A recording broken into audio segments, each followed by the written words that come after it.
రెండవ అధ్యాయము సాంఖ్య యోగము 52వ శ్లోకము. యదా తే మోహకలిలం బుద్ధిర్వ్యతితరిష్యతి తదా గంతాసి నిర్వేదం శ్రోతవ్యస్య శ్రుతస్య చ. తాత్పర్యము: మోహమనే ఊబి నుండి నీ బుద్ధి బయటపడినప్పుడే నీవు ఇప్పటి వరకు విన్న దాని గురించి, ఇక వినబోయే దాని గురించి వైరాగ్యం కలుగుతుంది.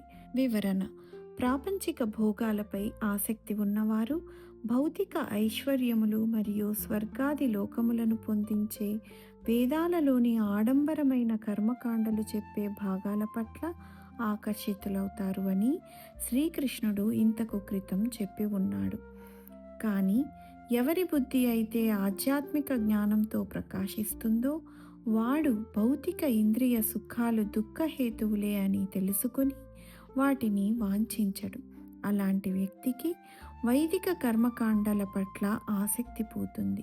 ముండకోపనిషత్తు ఇలా పేర్కొంటోంది: కామ్య కర్మల ద్వారా పొందిన ఇహపరలోక భోగములు అనిత్యమైనవి మరియు దుఃఖములతో కూడుకున్నవి అని అర్థం చేసుకొని జ్ఞాన సంపన్నులైన మునులు వైదిక కర్మలకు అతీతంగా ఉంటారు.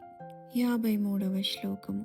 శృతి విప్రతిపన్నా తే యదా స్థాస్యతి నిశ్చలా సమాధావచలా బుద్ధిస్తదా యోగమవాప్స్యసి. తాత్పర్యము: కామ్య కర్మకాండలను చెప్పే వేద విభాగాల వైపు ఆకర్షితం కాకుండా నీ బుద్ధి ఎప్పుడైతే భగవంతుని యందే నిశ్చలంగా ఉంటుందో అప్పుడు సంపూర్ణమైన యోగ స్థితిని పొందెదవు. వివరణ: సాధకులు ఆధ్యాత్మిక పథంలో పురోగమించేటప్పుడు తమ మనస్సులో వారికి భగవంతునితో సంబంధం బలపడుతూ ఉంటుంది. ఆ సమయంలో తాము పూర్వం చేసే వైదిక కర్మలు ప్రతిబంధకంగా సమయం తీసుకునేవిగా అనిపిస్తాయి. తమ భక్తితో పాటుగా ఇంకా పూజలు మొదలగునవి చేయాలా అని అనుకుంటారు మరియు పూజాది కార్యాలను వదిలి పూర్తిగా సాధనలో నిమగ్నమైతే ఏదైనా తప్పు చేసినట్టవుతుందా అని సంశయపడతారు. ఇలాంటి వారు తమ సందేహానికి ఈ శ్లోకంలో జవాబు తెలుసుకుంటారు. కోరికలను తీర్చే వేద విభాగాల వైపు ఆకర్షితం కాకుండా సాధనలోనే నిమగ్నం అవటం తప్పు కాదని, పైగా అది ఉన్నతమైన ఆధ్యాత్మిక స్థితి అని శ్రీకృష్ణుడు అంటున్నాడు.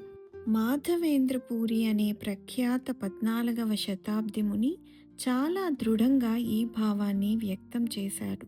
అతను ఒకప్పుడు విస్తృతమైన కర్మకాండ ఆచారాలు పాటించే ఒక వేద బ్రాహ్మణుడు.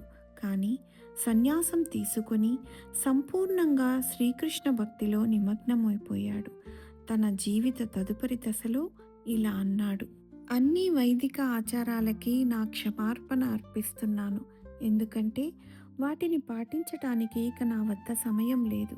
కాబట్టి ఓ ప్రియమైన సంధ్యావందనము, పుణ్య స్నానాలు, యజ్ఞ యాగాదులు, పితృకర్మలు వంటివి దయచేసి నన్ను క్షమించండి.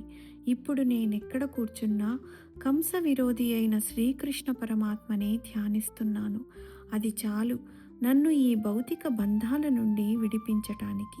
సమాధి అన్న పదం సం అనగా సమత్వం మరియు ధీ అనునది బుద్ధి అన్న మూలధాతువుల నుండి ఏర్పడినది. అంటే పరిపూర్ణ సమత్వ బుద్ధి స్థితి. ఉన్నతమైన చైతన్యంలో స్థిర బుద్ధి కలిగి ప్రాపంచిక భౌతిక ప్రలోభాల పట్ల మోహితుడు కానివాడు ఆ యొక్క సమాధి అంటే సంపూర్ణ యోగ స్థితిని పొందుతాడు.